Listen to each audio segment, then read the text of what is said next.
Tout le monde, je vais vous lire en fait le texte liminaire. Mesdames et messieurs les professionnels des médias, distingués invités, la délivrance de licence à Sudatel Group, d'origine soudanaise par l'État du Sénégal, à l'effet d'exploiter un réseau de télécommunications au Sénégal, traduit une volonté politique majeure visant à promouvoir la coopération sud-sud dans un secteur en pleine expansion, axé sur le développement technologique. Il s'agit d'une manifestation de solidarité agissante entre pays en développement, contribuant au bien-être des populations ainsi qu'à leur autonomie économique et permettant d'accélérer les progrès vers le développement durable.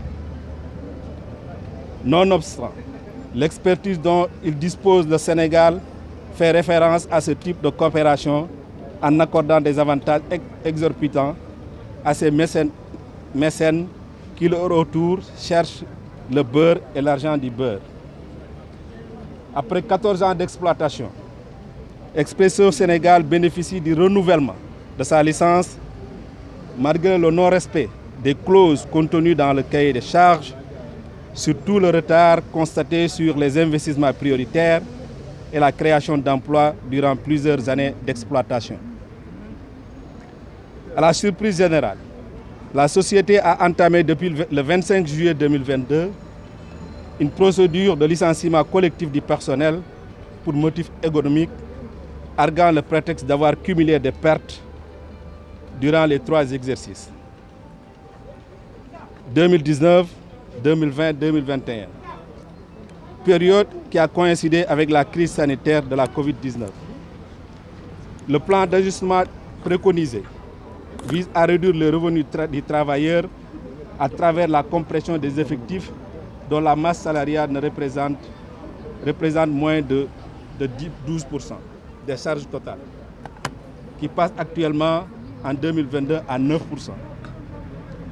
Les travailleurs sont dévastés d'entendre les arguments avancés par la direction générale pour justifier les mesures envisagées et qui contrastent avec la réalité des faits.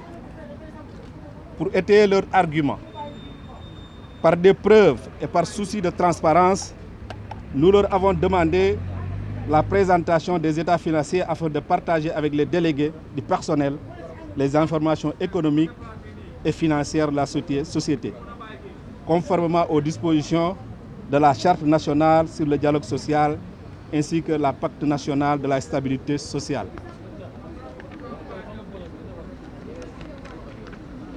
Sociale et d'émergence et la déclaration des principes tripartites de l'Organisation internationale du travail sur les entreprises multinationales et la politique sociale de 2017. Ils nous ont opposé un niet catégorique, ce qui nous semble obscur, raison pour laquelle nous nous opposons par tous les moyens à cette mascarade. Nous alertons les autorités du pays sur cette situation à ce qu'elles ne tombent pas dans le piège de ce groupe, à ne pas céder à cette supercherie. Il n'y a aucune difficulté financière qui puisse justifier des suppressions d'emplois dans ce contexte avec toutes les faveurs qui leur ont été accordées. En effet, la société ne dispose que de 128 employés, 56 cadres parmi lesquels 18 sont des expatriés dont la composante essentielle est constituée de consultants pour monter des opérations circonspectes. C'est également la course effrénée vers les sociétés de placement mettant à leur disposition des agences qui constituent aujourd'hui un modèle achevé de dumping social. La société en compte 80. À l'heure actuelle, des recrutements ont été opérés, ce qui dénombre à plus d'un titre le non fondé du motif invoqué. Expresso ne traverse aucune difficulté économique. Elle a relevé actuellement son chiffre d'affaires de 16% par rapport au dernier semestre et la masse salariale a baissé de 10% en 2022.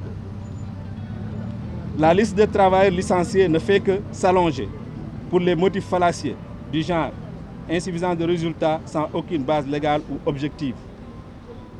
Il est temps que cela cesse. L'État doit veiller sur les conditions d'exploitation de cette boîte, dégradante en tout état de cause. Les travailleurs mobilisés derrière leur centrale syndicale sont déterminés à faire face à cette nébuleuse et n'entendent pas se faire écraser. Ils ont tout donné à cette entreprise qui cherche par des moyens détournés à les liquider. Voilà une société multinationale qui ne respecte pas la liberté syndicale et refuse de dialoguer avec ses travailleurs et qui se croit en territoire conquis. Nous exigeons du respect et que les choses se passent dans la transparence à travers la communication du bilan social, ce qui n'a jamais été fait. Les travailleurs unanimes vont entamer une action de protestation à la mesure des agressions et demandent à l'ARTP de procéder à une évaluation du cahier de charges et à la tutelle technique de revoir les clauses du contrat avec l'implication des représentants des travailleurs. Le Présidium reste à votre disposition pour répondre à toutes vos questions. Merci.